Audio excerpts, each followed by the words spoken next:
PV Sindhu की जो है शादी हो रही है इसी महीने में। खेल और खिलाड़ी की पूरी team have to be a swimmer. पहले आपको स्विमिंग सीखनी है। किस स्कूल में पढ़ते थे जहां आपने स्विमिंग सीखी? मैं पढ़ता था गुडिल पब्लिक स्कूल में। तो वहां पर आपको स्विमिंग सिखाते थे? हाँ। और दूसरा वो आइसिंग ऑन द केक ये था कि आप नेहरू पार्क के पास ही रहते हैं। जी सर।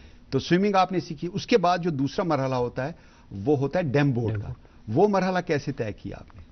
वो जो जश्नल फेस्टिवल जैसे मैंने बोल रहा आपको, उनमें ये डैम बोट का कंपटीशन होता था। बचपन से स्कूल लेवल पे हम जाते थे, पार्टिसिपेट करते थे। वो एक छोटी सी बोट होती है। जी सर। तो वो उसको बोलते हैं डैम बोट। डैम बोट लकड़ी की बोट होती है, कोई सजावट नहीं, कोई बिल्कुल आप समझ लीजिए पहला कदम जो है वाटर स्पोर्ट्स का, उसमें डैम बोट होता है। उसके बाद you graduated to the next level, that is dragon boat. जी सर। ड्रैगन बोट जैसे नाम से जाहिर है चाइना से स्टार्ट हुआ, और जो बोट भी होती है आपने देखा होगा उसके आगे ड्रैगन लगा होता है। जी सर। तो इस खेल की खास बात क्या है, और आपने पहला जो मुकाबला है, पहली चैंपियनशिप है, वो कब खेली? आपकी कारकर्दगी कैसी रही उसमें? स्टार्ट मैंने सर 2013 से किया था। पहला नेशनल मैंने 2013 में खेला, जो केरला में हुआ था। वहाँ पे हमारा कोई मेडल नहीं आया क्योंकि यंगस्टर्स ही ज़्यादा थे, टीम नहीं थी, कंपटीशन भी बहुत ज़्यादा टफ था। उसके लिए कोई लोकल टूर्नामेंट हुआ जिसमें आपका सिलेक्शन हुआ? जी सर, ट्रायल्स होते हैं यहाँ पे हमारे डल लेक में। वहाँ पे हमने ट्रायल क्वालिफाई की, फिर हम गए। 2012 में भी मैंने ट्रायल दी थी लेकिन क्वालिफाई नहीं हो पाया था।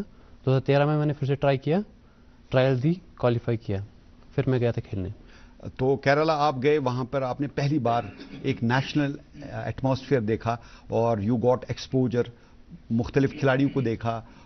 आपको क्या एहसास हुआ कि आप में उन दिनों क्या कमी थी ड्रैगन बोट खेल में? इतना मैं फिजिकली फिट नहीं था जितना मैं होना चाहिए गेम के लिए।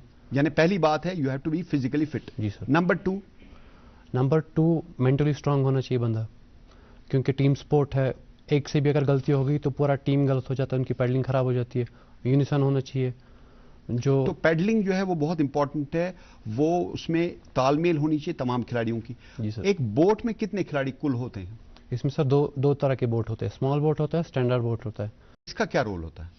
बोट स्टीयर करता है सर।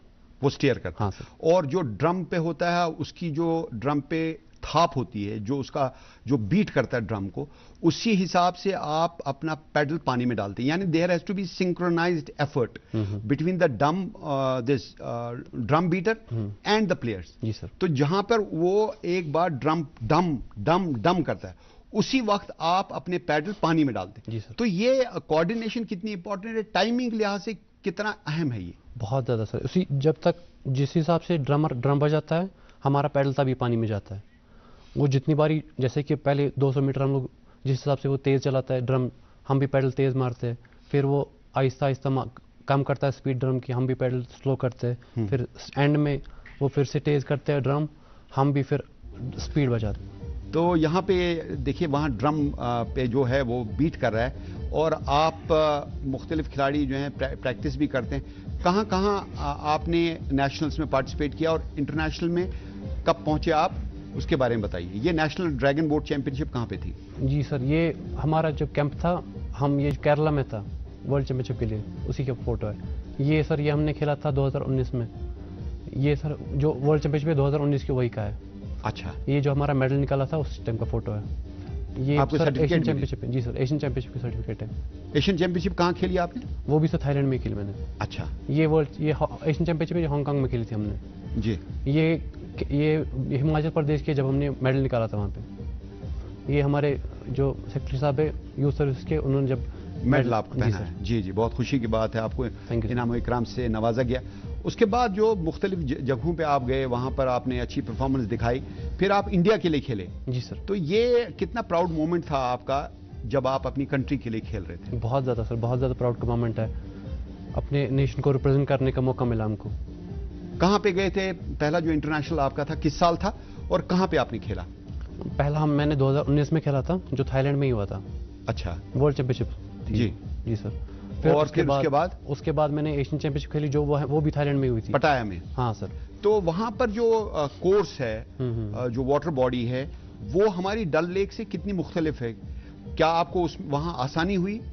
टर्बुलेंट वाटर तो नहीं था? नहीं सर, स्टिल वाटर होता है। तो स्टिल वाटर में कितना आसान हो जाता है ड्रैगन बोट? क्योंकि यहाँ पे जब आप करते हैं डल में, तो कई बार ऐसा होता है कि दूर से शिकारे चल रहे होते हैं, उनकी लहरें आती है आपको, तो आपकी टाइमिंग इफेक्ट होती है। जी सर, जी सर। इसमें स्टिल वाटर होना चाहिए, ये गोल्ड मेडल आपने कहाँ जीता? ये सर मैंने थाईलैंड में ही जीता, जो वर्ल्ड कब की बात है? 2023 की बात है सर। तो चलिए अब इस खेल के बारे में बात करते हैं। जैसा कि मैंने बताया चाइना से स्टार्ट हुआ और इसमें आपने कहा एक ड्रम पे होता है और दूसरा खिलाड़ी जो हेल्म पे होता है। तो ये पूरा माहौल जो है चाइना का, तो वहां पर इसको एक स्पोर्ट के तौर पर, एक फेस्टिवल के तौर पे लेते हैं। जी सर।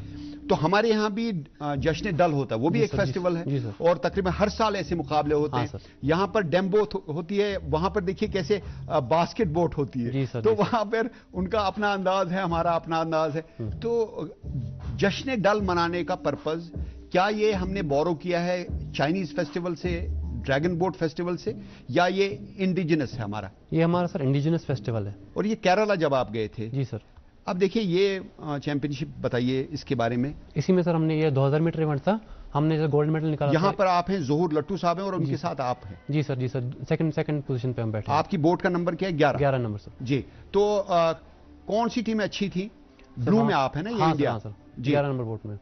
हमारे अलावा सर फिलीपींस थी, इंडोनेशिया था, चाइना थी और दूसरा कनाडा वगैरह भी था, अमेरिका था, लेकिन हम फाइनल में पहुंचे थे। तो ये हमारा एक ही वक्त में तमाम के पैडल जो है, जितने भी खिलाड़ी हैं उनके पैडल पानी में जाने चाहिए और जो ड्रमर है उसकी थाप पे, उसके बीट करने पे आपका पैडल पानी में जाना चाहिए। तो इसमें जब टर्न्स आती हैं तो टर्न्स में कितनी चीजों का ख्याल रखना पड़ता है सर, ताकि कम से कम टाइम वेस्ट हो? हमारा सर इस साल का मेडल भी इसी वजह से गया क्योंकि हमारे टर्न में थोड़ा टाइमिंग का। ये देखिए यहाँ पे टर्न आएगा, ये सर 100 मीटर वाला है। अच्छा, ये 100 मीटर। ये जो अगर 200 मीटर में करेंगे, यहाँ पर टर्न करेंगे आप, तो आप जितना नजदीक होंगे पिलर से उतना आपका टाइम कम होगा। अगर आप जितना दूर जाएंगे पिलर से उतना आपका टाइम ज्यादा आएगा। ये बताइए साई का जो ये कैंप था? हमारा इस साल का कैंप जो था केरला में था, वहीं पे मतलब प्रैक्टिस चल रहे थे एशियन चैंपियनशिप के लिए। जी। और जब आप को मेडल मिला तो पहले ये एक चैंपियनशिप देखते हैं ड्रैगन बोट की। जी सर। तो इसमें आप बताएंगे इस खेल के बारे में, इसके फाइनल पॉइंट्स के बारे में। देखिए जब आगाज होता है तो आपको फोकस करना पड़ता है, इसके बारे में बताइए। बास्केट रहता है, पहले जो ड्रैगन होता है बास्केट में फंसा हुआ रहता है स्टार्ट में। अभी फिर बोलता है सर, ये जो स्टार्टर होता है वो बोलता है ऑन योर मार्क सेट और गो। अभी सारे बास्केट नीचे उतरेगा, फिर उसके साथ वो देखिए पीछे जो हेल्म पे है। जी सर। वो भी पूरा महव है क्योंकि ड्रम पे है, वो थोड़ा सा तैयारी कर रहा है और इनको थोड़े से कुछ अल्फाज बोल रहा है और उसके बाद बास्केट को ब्रेक करके आप आगे बढ़े। बताइए यहाँ से सर पहले शो स्टार्ट हो गया। अभी इन्होंने पैडलिंग बहुत, पहले स्टार्टिंग में फास्ट पैडलिंग होती है, उसके बाद आहिस्ता आहिस्ता पैडलिंग कम होती है, फिर फिनिश में फिर से पैडलिंग फास्ट होती है। पहले इसलिए फास्ट होती है मोमेंटम मिल जाए। जी सर। तो देखिए कितनी स्पीड है, पानी कैसे दाएं बाएं जा रहा है। तो इसमें तो आपको बहुत ज्यादा ताकत भी जरूरत है, फिजिकल फिटनेस और उसके बाद डिसिप्लिन भी बहुत जरूरत है। It's not an individual game, it's a team game. That is why everybody has to perform. जी सर। तो यहाँ पर आप क्या कहते हैं कि कश्मीर में इस खेल के लिए क्या स्कोप है और आप इंटरनेशनल तक पहुंचे, बाकी खिलाड़ी भी इंटरनेशनल तक पहुंचे, टच लाइन पे देखते हैं कौन सी टीम जीतती है? ये इंडोनेशिया पहुंची। इंडोनेशिया की टीम जीती, थाईलैंड सेकंड, उसके बाद बाकी टीमें आ गई। तो ये जो खेल है इसका, और देखिए वाटर बॉडीज हमारे पास बहुत सारी हैं। जी सर। डल लेक है, इसी तरह बाकी लेक्स भी हैं हमारे पास, और अगर आप वाइट वाटर देखेंगे वो अलग है, उसमें आप ड्रैगन बोट नहीं कर सकते, आपको स्टिल वाटर की जरूरत है। कितना इंपॉर्टेंट है वाटर बॉडी और इसके लिए क्या करना चाहिए और कहाँ किस लेवल से इस स्पोर्ट को इंट्रोड्यूस करना चाहिए? स्टार्ट ग्रासरूट लेवल से करना चाहिए, क्योंकि बच्चे जब बड़े हो जाए फिर उनको अंडरस्टैंडिंग हो जाए कि ड्रैगन बोट क्या होता है, इसमें कैसे खेलना होता है। पहले स्विमिंग सिखाने बच्चों को, फिर डम बोट, फिर उसके साथ ड्रैगन बोट भी स्टार्ट कराना चाहिए। जो हमारे साथ रिसोर्सेज बहुत है, बहुत सारी लेक्स हैं हमारे पास, नेचुरल रिसोर्सेज है हमारे। जी सर। जी। तो कहाँ एक तो डल में मुकाबले होते हैं और किसी और वुलर में होते हैं मुकाबले इस टाइप? बहुत कम होते हैं लेकिन होते हैं। मेनली और किस जगह होते हैं? जम्मू डिवीजन में किस साइड होते हैं? जम्मू डिवीजन में मानसर लेक में। जी सर। और कोई लेक ऐसा है? जम्मू कश्मीर में इतने में होता है। अच्छा, 3 जगहों। जी सर। अब अगर आप देखें हासन लेक है जो कि मध्य प्रदेश में, तो इट्स ए ब्यूटीफुल लेक कितनी स्टिल लेक है, और वहां पर नेशनल चैंपियनशिप्स होती हैं। कभी आपको मौका मिला है वहां जाने का, वहां पे ड्रैगन बोट पार्टिसिपेट करने का खेल में, या कोई मुकाबले आपने सुने हैं? आपके चूंकि कोच भी हैं और आपके आइडियल भी ज़हूर साहब हैं, जी सर। तो ज़हूर साहब ने कभी आपके साथ शेयर किया है इंडिया के बेस्ट वाटर स्पोर्ट्स एरिनाज और द वाटर बॉडीज? जी सर, हंगरी माना जाता है बहुत अच्छा।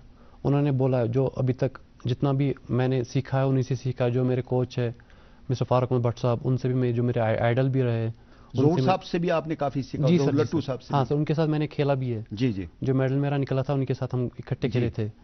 और जो दूसरे बाकी जितने भी सीनियर्स थे उनसे मैंने सीखा। उन्होंने जितना बोला कैसे खेलना होता है, कैसे इंप्रूव करना है, क्या करना है, कैसे करना है। और जो हमारी एसोसिएशन है जे.एंड.के ड्रैगन बोट एसोसिएशन, उन्होंने भी बहुत सपोर्ट किया, फेडरेशन ने सपोर्ट किया, इसीलिए तभी हम लोग आगे बढ़े। मुझे बताइए इंडिया में कहाँ कहाँ खेले आप? इंडिया में सर मैंने ऑलमोस्ट हर किसी जगह पे खेला है। स्टार्टिंग मैंने केरला से किया था, फिर आहिस्ता आहिस्ता हिमाचल में खेला, फिर असम में खेला, फिर बिहार में खेला, फिर झारखंड में खेला, ऑल ओवर इंडिया सर। यानी ऑल ओवर इंडिया हमारे पास वाटर बॉडीज हैं जी सर। जहां पर ड्रैगन बोट और जो दूसरे वाटर स्पोर्ट्स हैं उनका इनेकाद किया जा सकता है। तो ड्रैगन बोट जो खेल है, इसमें आपका फ्यूचर क्या है? आइंदा आप क्या अचीव करना चाहते हैं? इंटरनेशनल तक पहुंचे, ये मेडल जरा दिखा दीजिए, ये बहुत ही खूबसूरत, इसमें भी ड्रैगन बना हुआ है। जी सर। बहुत अच्छा गोल्ड मेडल जो आपने हासिल किया 2023 में, जी। तो पटाया में। जी सर। इसके बाद what is the next level, what is the next goal you are having in your mind? मेरा नेक्स्ट गोल है एशियन गेम्स। Asian games. इस साल भी मैं सिलेक्ट हुआ था लेकिन टीम गई नहीं हमारी, वरना मेरा इस साल। क्या वजह हुई टीम नहीं गई? आईओ ने, हमारा टीम का थोड़ा लास्ट में हुआ, फिर आईओ ने बोला कि लेट हो गए बहुत सारा, इसीलिए नहीं हो पाया। इंडियन ओलंपिक एसोसिएशन ने कहा it's too late, hmm. So next time you can always try. जी सर। आपको क्या करना है उसके लिए कि आप एशियन टीम में शामिल हो सकें? हमारी एशियन ट्रायल्स गेम्स होती के है लिए? सर, हमारी ट्रायल्स होती है इंडिया लेवल पे। वो इस साल मैंने क्वालिफाई किया था, लेकिन बदकिस्मती है कि नहीं हो पाई टीम हमारी। चलिए, खेल की बात तो हो गई, मुझे बताइए पढ़ते भी होंगे आप? जी कौन सर। सी क्लास में पढ़ते हैं? ग्रेजुएशन कर रखी मैंने। ग्रेजुएशन हो गई है। जी सर। अब आप क्या करना चाहते हैं आगे? क्या आप अपने स्पोर्ट को अपने करियर का हिस्सा बनाना चाहते हैं, या you have chosen a different career? नहीं नहीं नहीं, हमारा गेम में ही फोकस है फुल। अभी एज अ प्लेयर खेलेंगे, उसके बाद एज अ कोचिंग में कोच focus- खेलेंगे? जी सर। अच्छा, मुझे बताइए एक और जो खिलाड़ियों के जहन में होता है वो ये होता है कि एक तो सपोर्ट मिले मास्टर से, फैमिली से सपोर्ट मिले, और स्टेट से भी कुछ सपोर्ट की एक्सपेक्टेशन होती है कि आपको स्टेट की तरफ से कुछ नौकरी मिले। क्या dragon boat sport, water sport और दीगर स्पोर्ट्स के लिए जो सर्कुलर निकला है, क्या उसके तहत रिक्रूटमेंट हो सकती है एक ड्रैगन बोट खिलाड़ी की? जी सर। उसके लिए क्या क्वालिफिकेशन होनी चाहिए? गेजेटेड ऑफिस पोस्ट के लिए और नॉन गेजेटेड ऑफिसर पोस्ट के लिए क्या क्वालिफिकेशन है? गेस्टेड के लिए सर ग्रेजुएशन होनी चाहिए, नॉन गेस्टेड के लिए 12th क्वालिफाई होना चाहिए। और फिर इंटरनेशनल किसके लिए होना चाहिए और नेशनल किसके लिए होना चाहिए? वो सर पॉइंट्स के हिसाब से होता है अभी। यानी इंटरनेशनल के लिए चांसेस हैं, अगर आपकी परफॉर्मेंस अच्छी है इंटरनेशनल में और आपके पॉइंट्स अच्छे हैं, तो you can be A gazetted officer, may be in your own field. Dragon boat में ही, इसी स्पोर्ट में आप एडजस्ट हो सकते हैं। तो और एक तो आपने बताया आपके जो कोच हैं उनके ज़हूर साहब और उसके साथ फारूक अहमद भट्ट साहब, इन दोनों के अलावा कोई आपकी उम्र का कोई यंगस्टर हो जिसको आप देखकर बहुत खुश होते हैं, या नेशनल लेवल पे? देखिए अभी आपका जो नेशनल टीम में जो थे आप, उसमें जो ड्रम पे थे, उसकी कारकर्दगी की वजह से आपने गोल्ड मेडल हासिल किया। जी सर। है ना? You can not take away that. Captain, virtually he is the captain, because he beats the drum and he makes you to use your paddles accordingly. तो उस खिलाड़ी में आपको क्या लगा? How important he was and what was so exciting about that? Who was he? वो sir Kerala का ही है, वो बहुत पुराना खिलाड़ी है। उसको ड्रम, उसने लगभग 20-25 साल से ड्रम कर रहा है। वो, उसको पता है सर कहाँ पे कैसी बीट बचानी है, कि हमको कहाँ पे कैसा पैडलिंग करनी है, उसको सारा कुछ पता है, क्योंकि उसी के ऊपर सारा कभी पैडलिंग आपने ट्राई किया आप भी ड्रम बीट करें? इसमें सर वेट का भी थोड़ा इशू रहता है, क्योंकि जो ड्रम पे होना चाहिए वो उसका वेट कम होना चाहिए, वजन कम होना चाहिए। हाँ। क्योंकि वो बिल्कुल कोने पे होता है। हाँ सर। तो बोट को बैलेंस करना पड़ता है। अच्छा, इस बात का कौन इंतखाब करता है कि बोट में कौन सा खिलाड़ी किस जगह बैठे? हमारे कोच करते हैं सर डिसाइड। तो क्या बोट के एक सिरे पर जो खिलाड़ी होते हैं उनका ज्यादा कुछ कंट्रीब्यूशन होता है? उनको डायरेक्शन में कंट्रोल करना पड़ता है, या उनको एक्सेलरेट, जब आपने कहा कि स्टार्ट करते हैं तो एक्सेलरेट करना पड़ता है, उसमें जो at the front of the boat, those players, and those who are sitting at the tail, at the back of the boat, how important their role is, and what is the role of the people sitting in between? हाँ sir, जो starting में बैठते हैं वो rating उठाते हैं। Rating उठाने का मतलब क्या हुआ? जितना फास्ट, कितना फास्ट अच्छा, करना वो है। स्पीड बढ़ाते हैं। हाँ सर, जो बीच में होता है वो इंजन होता है। यानी वो फॉलो करता है आगे वालों को। हाँ, वो इंजन बहुत मस्ट होता है, क्योंकि इंजन पे बहुत तगड़े प्लेयर होने चाहिए। बाकी जो लास्ट में होते हैं वो लास्ट पुश मारते हैं वो। और जो 2000 मीटर होता है उसमें अगर हेलम को थोड़ा सा भी गलती हो गई तो वो हेल्प करते हैं हेलम को। इसलिए हर किसी का अपना अपना रोल है और टीम गेम है, सब हर किसी को अपने आप के बीच में रहना चाहिए। इस साल कोई स्पोर्ट का, कोई ड्रैगन बोट का कोई मुकाबला हुआ श्रीनगर में, और आइंदा कब मुकाबला होने की तवक्को है? क्योंकि ये तो जून जुलाई अगस्त में ही होता है, इस वक्त सर्दी में तो नहीं हो सकता। नहीं सर, इस बार ही नहीं हुआ, लेकिन हमारी जो एशियन चैंपियनशिप हुई थी हांगकांग में, हांगकांग चाइना में, जिसमें हमने पार्टिसिपेट किया था। मैंने किया था, खाली J&K से खाली मैं गया था पार्टिसिपेशन के लिए, बाकी ऑल ओवर इंडिया बाकी प्लेयर्स थे। चलिए ज़ैनुल आबदीन, आप हमारे प्रोग्राम में आए, आपने इस एक्साइटिंग स्पोर्ट के बारे में हमें बताया, और ये भी बताया कि आपने इंटरनेशनल लेवल तक कैसे रसाई हासिल की, और वहाँ पर भारत के लिए गोल्ड मेडल आपने और आपकी खिलाड़ी साथियों ने हासिल किया। आप प्रोग्राम में आए, बहुत बहुत शुक्रिया। Thank you sir. और दोस्तों, ज़ैनुल आबदीन से मिलने के बाद अब प्रोग्राम के आखिरी हिस्से के लिए चलते हैं इमरान गुल के पास। नाज़रीन, आपसे इजाज़त लेने से कबल आपके साथ थोड़ी सी बात करते हैं एडिलेड टेस्ट की। 86 रन 1 विकेट के नुकसान पे ऑस्ट्रेलिया का स्कोर था अभी अभी जब स्टंप्स हुए पहले दिन के अख्ताम पर। देखते हैं कल भारत के बॉलर्स लेड बाय शानदार फास्ट बॉलर जसप्रीत बुमराह, जिनने पहले टेस्ट में कैप्टनसी की और बहुत ही बड़ी जीत भारत ने, तारीखी जीत ऑस्ट्रेलिया में हासिल की। देखते हैं कि भारत के बॉलर्स कितने रन में ऑस्ट्रेलिया के बैट्समैनों को आउट करते हैं और कैसे ये टेस्ट मैच आगे बढ़ेगा। भारत की ऑफ लेट बहुत अच्छी परफॉर्मेंस रही है ऑस्ट्रेलिया में, और देखते हैं ये सीरीज बॉर्डर गवास्कर ट्रॉफी के लिए आगे कैसे बढ़ती है। इतवार को फाइनल मैच होगा जूनियर एशिया कप का, जिसमें भारत की जूनियर टीम खेलेगी बांग्लादेश के खिलाफ फाइनल मैच। तो देखते हैं उस मैच का भी क्या होगा, बात करेंगे अगले खेल और खिलाड़ी में। इसके साथ ही आज के प्रोग्राम से पूरी टीम को इजाजत दीजिए। खुदा हाफिज।